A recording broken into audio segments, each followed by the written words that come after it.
4월 월삭을 통해서 주실 하나님 말씀 이사야서 구약성경 이사야서 1장 10절에서 14절의 말씀입니다. 주여 감사합니다. 이사야서 1장 10절에서 14절까지의 말씀, 구약성경 이사야서 1장 10절에서 14절까지의 말씀 찾으셨으면 같이 읽도록 합니다. 시작. 너희 소돔의 관원들아 여호와의 말씀을 들을지어다. 너희 고모라의 백성아 우리 하나님의 법에 귀를 기울일지어다. 여호와께서 말씀하시되 너희의 무수한 재물이 내게 무엇이 유익하뇨? 나는 수장의 번제와 살찜 짐승의 기름에 배불렀고 나는 수송아지나 어린 양이나 수염소의 피를 기뻐하지 아니하로라. 너희가 내 앞에 보이러 오니 이것을 누가 너희에게 요구하였느냐? 내 마당만 밟을 뿐이니라. 헛된 재물을 다시 가져오지 말라. 분향은 내가 가정히 여기는 바요. 월삭과 안식일과 대회로 모이는 것도 그러하니 성애와 아울러 악을 행하는 것을 견디지 못하겠노라. 내 마음이 너희의 월삭과 정한 절기를 싫어하나니 그것이 내게 무거운 짐이라. 내가 지기에 곤비하였느니라. 아멘. 1년이 12달인데 우리 4분기죠, 그죠?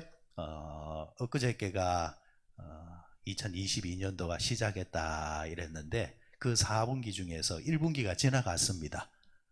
벌써 이제 2분기, 2, 4분기가 이제 시작되어졌는데 참 세월이 빠르다라는 거, 이거 뭐 누가 말 안 해도 우리가 다 아는 이야기인데 빠른 세상 또 2, 4분기가 또 시작되어졌습니다. 여러분들, 어차피 여러분들 우리는 세상에서도 성공하기를 바라고 교회 안에서도 성공하기를 바라는 거잖아요, 그죠?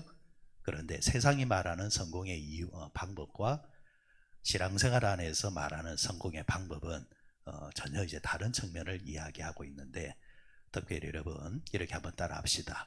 신앙 성공, 예배 성공, 인생 성공, 예배 성공. 예, 따라한 자들만 성공하시기 바랍니다. 꼭 따라한 자들만 성공하시길 바랍니다. 여러분, 성경에서 말하는 이 성공은 신앙 성공은 다른 데 있는 것이 아니라 가장 기본과 출발이 어디 있냐니까 예배 성공입니다. 예배에서 성공하지 않는 사람이 신앙생활을 잘하겠다, 신앙이 깊어지겠다, 다 엉뚱한 소리입니다. 예배가 성공해야 신앙이 성공하게 되어져 있습니다.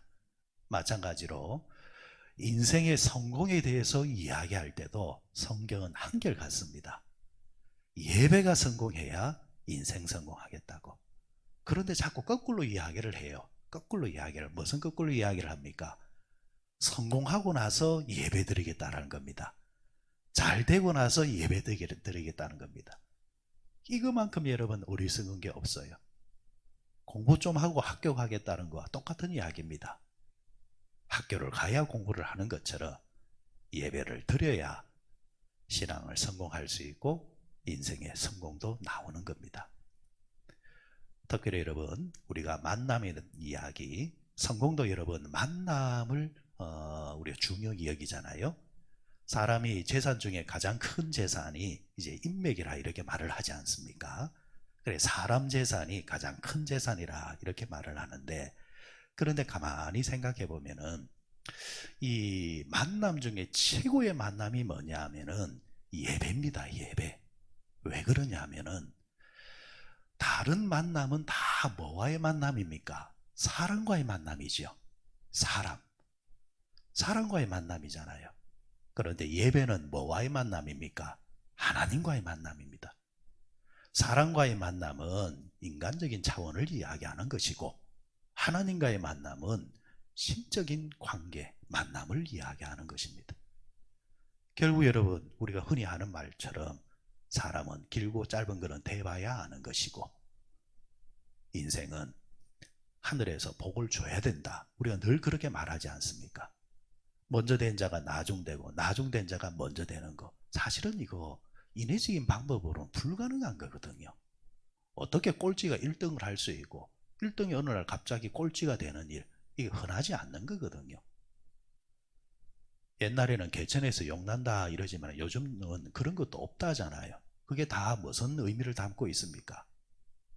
하루아침에 어떻게 된다라는 것은 시대가 불가능하다는 이야기입니다. 차근차근 어떻게 해야 된다라는 이야기거든요. 그런데 성경은, 하나님은 나중된 자로 먼저 되게 해주신다라는 겁니다. 이것은 사람과의 만남을 통해서 답을 얻는 것이 아니라 하나님과의 만남을 통해서 하나님이 되게끔 해주셔야 되어지는 것이기 때문에, 그렇다고 한다면 우리가 무슨 만남에 대해서 크게 신경을 써야 되느냐? 하나님과의 만남을 가장 크게 신경을 써야 된다. 그럼 하나님과의 만남이 어디 있습니까? 하나님과의 만남은 예배거든요. 예배로 통해서 하나님을 만날 줄 아는 자, 예배로 통해서 하나님과의 만남을 할 줄 아는 자, 그 사람이 복 있는 사람입니다. 바로 그 사람이 예배의 성공이 인생의 성공을 가져오고 신앙의 성공을 가져오는 겁니다. 이런 면에서 여러분, 성경에서 이 예배로 통해서 성공한 사람 수없이 많지만은 그 중에 단연코 예배를 통해서 성공한 한 사람을 뽑으라면은 그 사람은 단연코 아브라함이라는 사람입니다. 이 아브라함이 창세기 12장에서 하나님의 부름을 받고 가나안 땅으로 갔단 말이에요. 하지만 자세히 들여다보면은 가나안 땅으로 갔지만은 땅 한 평 자기 이름으로 등기된 게 하나도 없습니다.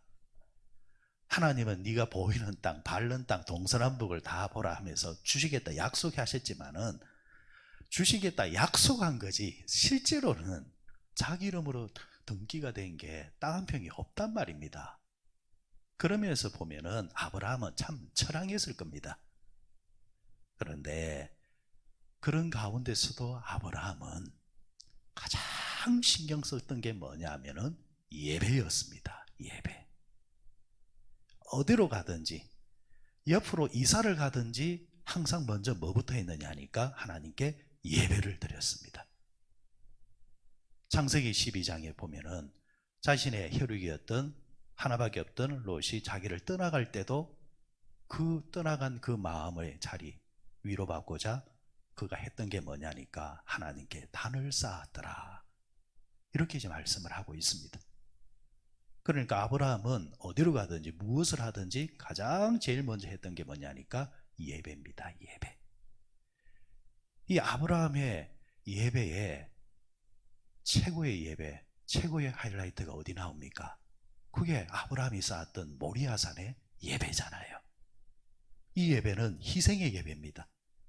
내가 죽을지언정, 내 자식이 죽을지언정. 그러면서 그가 모리아산 위에서 하나님께 번제, 예배를 드렸단 말입니다. 우리는 내가 살기 위해서 예배를 포기하지 않습니까? 내가 살기 위해서 예배를 포기하는데 아브라함은 자기가 죽더라도 자식이 죽더라도 예배를 드렸단 말입니다. 그러자 하나님께서 어떻게 하셨습니까? 죽도록 내버려 두셨습니까? 아니잖아요. 그 예배로 통해서 아브라함의 믿음을 확인한 하나님께서는 앞서 약속한 약속보다 갑절의 약속을 또 그에게 해주시면서 철저하게 그 약속을 갚아가시는 것을 보게 됩니다. 그럴 때 여러분, 아브라함과 아브라함의 후손을 통해서 인생들을 추적해 보면은 인류가 시작된 역사 가운데서 아브라함처럼 복을 받은 사람이 있느냐? 후손의 복, 땅의 복, 민족의 복, 어느 하나를 보더라도 그가 단연코 1이란 말입니다. 그러니까 아브라함을 보면서도 우리가 또 확인할 수 있는 것은 예배는 우리의 인생의 성공으로 가는 가장 큰 길이다 라는 것을 보게 됩니다. 마찬가지입니다. 여러분, 세계를 보더라도 예배 잘 드리는 민족은 하나님께서 철저하게 복을 주셨잖아요. 여러분, 세계에서 인구가 제일 많은 나라가 어디죠? 세계에서 가장 인구가 많은 나라 1위는 옛날이나 지금이나 단연코 중국입니다. 14억 3천 정도 된다고 하죠. 그런데 그 14억 3천도 알려진 숫자. 그런데 외진데 사는 사람은 우리도 옛날에 그랬잖아요. 애들이 태어나도 바로 이제 등록 안 하는 것처럼 그런 숫자까지 합치면은 더 많을 겁니다. 지금 세계 인구가 한 77억 정도 된다고 하는데 전문가들은 이미 80억이 넘었다라고 이제 말을 할 정도로 그 가운데서 중국이 14억이 넘어요. 14억이. 2위가 어딜까요? 2위가 인도입니다. 인도가 한 13억 8천 정도 됩니다. 이 두 나라만 합쳐도 몇 억이 되느냐니까 28억이 돼요. 28억. 77억 가운데서 28억이니까 이 두 나라가 차지하는 비중이 숫자가 얼마나 많습니까? 그죠? 3위가 어디냐니까 미국입니다. 미국이 약 한 10억 차이가 납니다. 3억 정도로 떨어집니다. 그러니까 인도와 중국이 어느 만큼 숫자가 많은 줄 아시겠지요? 그 다음으로 가면은 의외로 파키스탄 이런 식으로 1억대 이상의 나라들이 많아요. 11위가 일본 정도 된다고 하는데 일본이 의외로 인구가 많습니다. 1억 3천이 넘습니다. 우리나라가 얼마나 될까요? 우리나라가 얼마나 될까요? 한 5,200만, 300만 요 정도 됩니다. 지금 그렇게 돼 있는데 인구로 따지면은 세계 인구의 한 27위, 8위 정도 된다고 하는데 그런데 여러분 제가 그걸 말하려고 하는 것이 아니라 제가 가만히 보니까 세계 인구의 10위권에 드는 나라 중에서 전 세계가 등록된 나라나 아니면 비등록된 나라나 다 합치면은 약 한 247개국 정도가 되는데 이 나라들 가운데서 특별히 숫자가 제일 많다고 말하는 인구 10위 안에 드는 나라 중에서 우리가 흔히 제대로 사는 나라, 저 나라에 가고 싶다라고 말하는 나라는 유일하게 어디냐니까 미국밖에 없어요. 심지어 여러분 그런 거 있잖아요. 미국 싫다면서 외치는 사람들도 지 자식들은 또 미국 가서 공부하라는 거거든요. 그만큼 좋아하든 싫어하든 간에 그러나 동경하는 나라는 미국입니다. 자세히 들여다보면은 또 문제점도 있겠죠. 하지만 모든 면에서 보면은 보편적으로 가장 잘 살고 인권이 보장되는 나라는 인구가 제일 많은 나라들 10위권에서 인간답게 사는 나라는 미국밖에 없더라는 겁니다. 뭘 말하는 걸까요? 그들의 조상이 예배를 잘 드렸단 말이에요. 그들의 조상이 예배를 잘 드려놓으니까 그 후손들이 그 예배의 복을 받아 먹고 있다라는 거예요. 자세히 들여다보니까 그 10위권 안에서 예배 드리는 나라는 미국밖에 없어요. 미국밖에 예배를 제대로 안 드린단 말이에요. 지금은 예전에 비해서 그런 부분들이 많이 쇠퇴를 했지만은 그래도 예배가 보장되고 예배를 드리고 주일마다 예배가 올라가는 나라는 미국 하나밖에 없더라는 겁니다. 그러니까 다른 나라는 인구가 아무리 많아도 인구 숫자에 비해서 그렇게 잘 살지 못하더라라는 거. 그러면서 순위를 쭉 이렇게 내려오는데 우리나라가 5,200만입니다. 5,200만인데 그런데 경제는 10위권에서 기웃거리고 있단 말이에요. 그리고 또 왜 이런가? 또 이유는 하나입니다. 우리의 조상들이 뭐 잘해줬단 말이에요? 예배를 잘 드려줬단 말이에요. 우리나라가 예배를 잘 드려줬단 말입니다. 사실은 조선시대까지는 얼마나 못 살았습니까? 솔직한 말로 얼마나 못 살았습니까? 그런데 선교사가 들어오면서, 그죠? 선교사가 들어와서 예배당을 세우고 이러면은 미국하고 똑같아요. 이런 미국 역사가 메이플라워가 아메리카 대륙에 딱 들어온 날부터 계산하면은 약 한 400년 정도 됩니다. 400년. 그런데 400년 밖에 안 되는 그 짧은 역사 속에서 그들은 제일 먼저 땅에 들어와서 한 게 뭐냐니까 예배당부터 세웠습니다. 1번 예배당, 2번이 뭐냐니까 학교, 그 다음에 뭐 했냐니까 자기 집.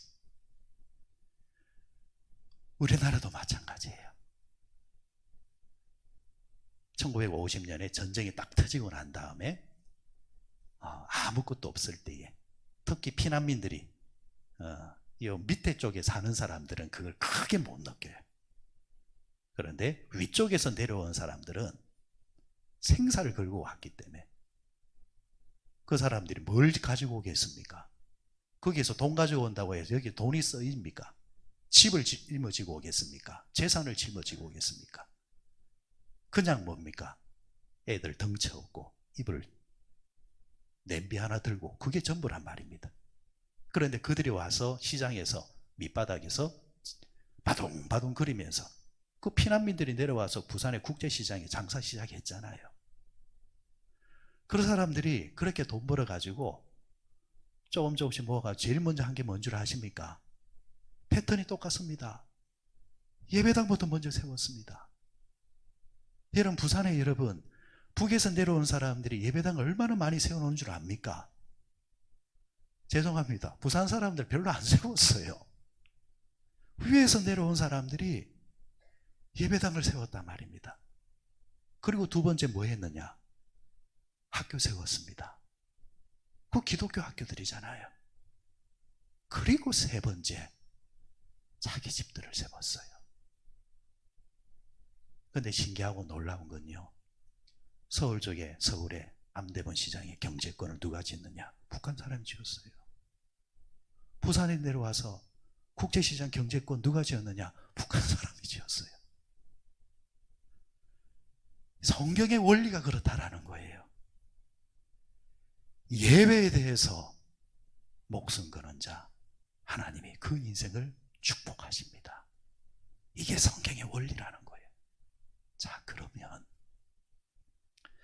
우리가 성경을 통해서 항상 뭘 봐야 되느냐 하니까 그냥 단순히 은혜 받는 거, 위로 받는 거, 그거는 잠시입니다. 잠시. 그게 중요한 것이 아니라 성경에는 인생이 성공하는 방법이 그대로 있단 말이에요. 원리를 봐야 된다라는 거. 이러니까 이렇게 되고, 이러니까 이렇게 되는구나 하면서 그 공식과 답을 딱 가지고 그대로 대입하며 살면 그 말씀대로 내가 되게끔 되어 있다라는 거. 그러면 아브라함의 이야기나 아니면은 이런 예들을 보면서 그러면 내 인생은 어떻게 성공할까? 그래, 예배부터 바로 세우자. 우리 가정에 예배를 세우자. 그러면 성공하게 되는구나 하면서 그 속으로 우리가 들어가는 겁니다. 이론이 아무리 많아도 실기가 안 되는 사람은 안 되는 거고, 이론은 적어도 주어진 그 이론에 그대로 실천하며 사는 사람은 결국 그대로 되게끔 되어져 있습니다. 예배 성공이 신앙 성공이에요. 예배 실패가 신앙 실패가 되는 거고, 예배 성공이 인생 성공이에요. 예배 실패하면 인생도 안 되게 되어 있다라는 거. 그런 면에서 여러분, 오늘 본문의 말씀은 주전 8세기 정도의 이야기입니다. 주전 8세기가 바로 이사야 선지자가 활동하던 시기인데, 이 시기가 어떤 시기냐면은 남북이 갈라져 있습니다. 북이스라엘이 이미 패망했고 이제 남유다가 남아 있습니다. 남유다가 남아 있는데 그렇다고 해서 남유다가 예배를 안 드린 건 아니에요. 예배는 드렸어요. 그런데 성경은 이 예배에 대해서 신랄하게 고발을 합니다. 예배도 같은 예배가 아니라는 이야기예요. 예배도 진짜 예배가 있고 가짜 예배가 있는데, 성공은 예배 숫자가 중요한 것이 아니라 진짜 예배가 있느냐 없느냐에 달려있다라는 겁니다. 오늘 본문 시작하는 10절을 한번 보시기 바랍니다. 10절에 뭐라고 말하고 있느냐 한번 같이 한번 읽어보도록 하십시다. 10절 말씀 시작. 너희 소돔의 관원들아 여호와의 말씀을 들을지어다. 너희 고모라의 백성아 우리 하나님의 법에 귀를 기울일지어다. 여러분 이상한 거 발견한 거 없습니까? 지금 누구한테 말하고 있는 겁니까? 남유다 백성이에요. 그리고 주전 8세기입니다. 소돔과 고모라는 이미 없어진 나라예요. 이 이야기 어디 이야기입니까? 창세기 19장 이야기예요. 오래전의 이야기인데 없어진 나라 이야기를 그대로 끄집어 와서 남유다 사람한테 하는 이야기가 소돔과 고모라 같은 놈들아 이렇게 말을 하고 있습니다. 그러니까 소돔과 고모라는 성경에서 뭐의 상징입니까? 하나님을 부정하고 하나님을 안 믿는 죄악의 도성의 상징입니다. 예배당이 있는데 성도들이 있는데 하나님은 지금 남유다가 소돔과 고모라라는 이야기입니다. 이 말은 그 모습은 있지만 그 내용면에서는 하나님께 예배하는 자가 없다라는 겁니다. 결국 소돔과 고모라처럼 북이스라엘이 멸망하고 남유다도 멸망합니다. 가짜 예배라는 겁니다. 가짜 예배. 오늘 성경에서 이 가짜 예배가 어떤 이제 예배냐 12절 한번 보시기 바랍니다. 12절 같이 읽습니다. 시작. 너희가 내 앞에 보이려 오니 이것을 누가 너희에게 요구하였느냐? 내 마당만 밟을 뿐이니라. 가짜 예배가 어떤 예배라고요? 마당 예배입니다. 마당. 그냥 마당만 왔다 갔다 하라는 겁니다. 여러분 죄송해요. 성도들 가운데서 이 마당만 밟은 사람들이 얼마나 많은지 몰라요. 교회를요 20년 30년을 다녔다 하면서도요 여기 수준에서 못 벗어나는 사람들이 정말 많아요. 그래서 본질에 있어서 성부 걸지 아니하고 비본질적인 문제를 가지고 신앙이 왔다 갔다 하는 사람들이 조금만 섭섭하면은 낭망해버려요. 누구한테? 하나님이 아니라. 여러분 예배는 누구와의 만남입니까? 하나님과의 만남인데 이 만남에 대해서는 별로 생각이 없어요. 신경을 안 써요. 사람과의 만남이라든지 아니면은 조직 안에서 이루어지는 일들,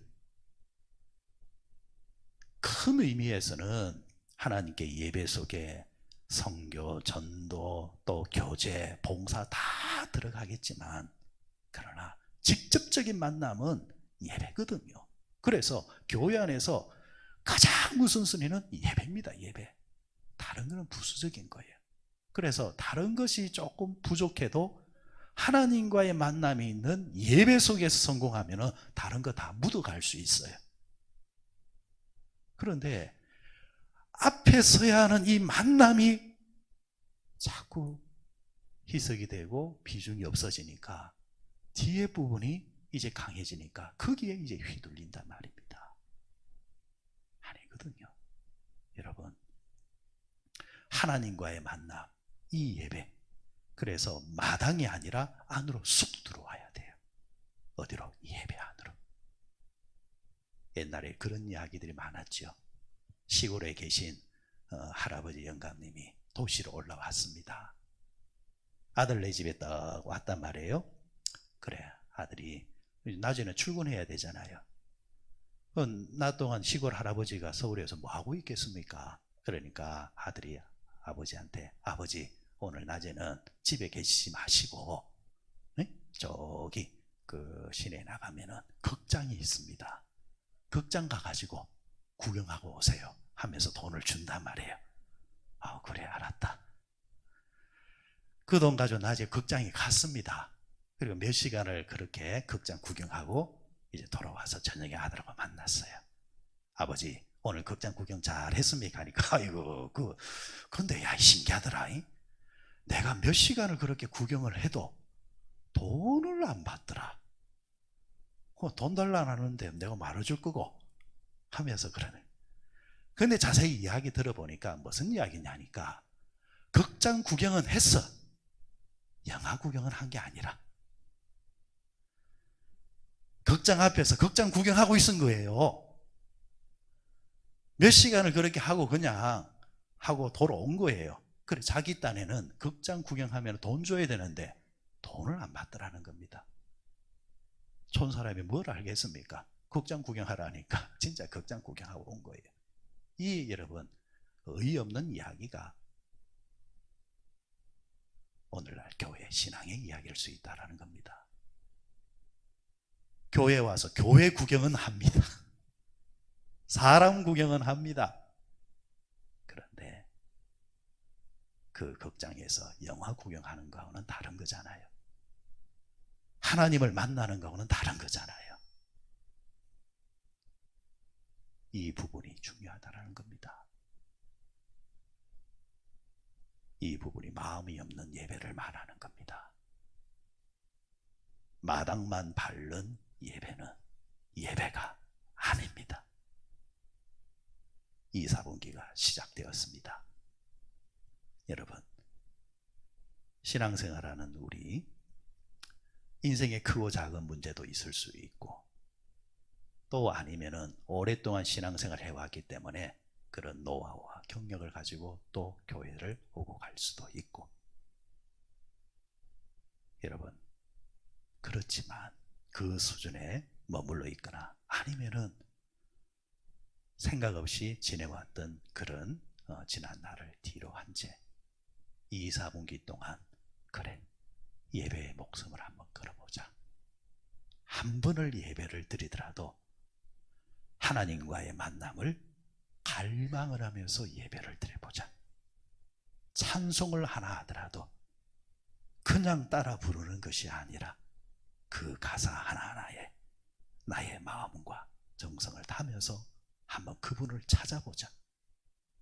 하나님의 말씀, 내가 아는 말씀이랄지라도 사모하는 마음으로 내 길을 한번 열어보자. 그럴 때에 내게 속삭이며 내게 말씀하시는 하나님을 내가 한번 만나야 안 되겠느냐. 급하고 어려운 일이 있을 때도 그거를 포기하면서 예배드리는 한번 그런 도전 한번 해보자. 결국 여러분, 그런 마음 하나하나가 산제사가 되어지는 것이고, 그런 예배가 쌓일 때에 하나님과의 만남을 통해서 신앙이나 인생이나 성공으로 가는 길이 열리게 된다라는 것. 아무쪼록 여러분, 이번 4월달 시작할 때에 그런 마음으로, 특별히 4월달은 이제 고난주간도 있고 부활주일도 있고 그렇습니다. 여러분, 그런 절기를 어떻게 하는 것이 중요한 것이 아니라 제대로 된 고난주간, 제대로 된 부활주일 드린다 생각하고 우리가 나아가면 또 그 예배를 통해서 주신 하나님의 풍성함이 있는 줄 믿으시고, 예배로 여러분 성공하시는 우리 모두 되시기를 주의 이름으로 축원드립니다.